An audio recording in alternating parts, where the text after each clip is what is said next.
Amerika Serikat menyoroti kebijakan Gerbang Pembayaran Nasional atau GPN dan KRIS Indonesia sebagai hambatan perdagangan internasional mereka.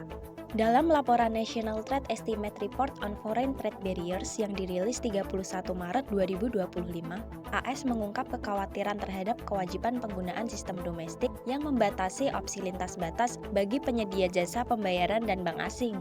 Diketahui, Bank Indonesia mewajibkan semua transaksi debit dan kredit retail domestik diproses melalui lembaga switching GPN yang berlokasi di Indonesia dan berlisensi oleh BI. Selain itu, terdapat pembatasan kepemilikan asing maksimal 20% bagi perusahaan yang ingin memperoleh lisensi switching.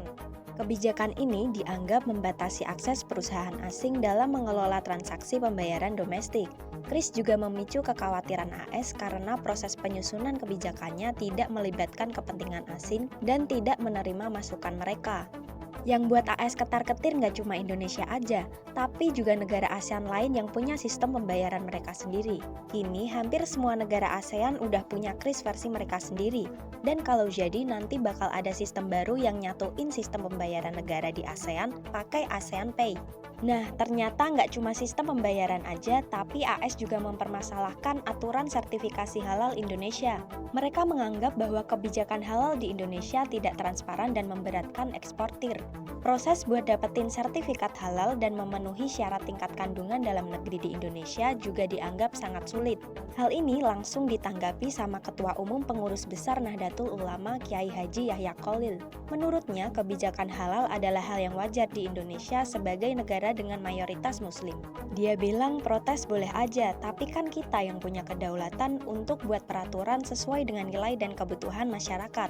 Nah, terus apa sih langkah Indonesia untuk mengatasi keberatan AS terhadap kebijakan nasional?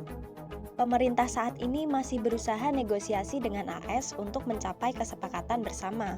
Menteri Koordinator Bidang Perekonomian menjelaskan diskusi ini akan memakan waktu selama 60 hari. Menko Airlangga juga bilang kalau mereka akan bahas kebijakan keuangan dan membawa serta OJK untuk menjawab semua isu ini.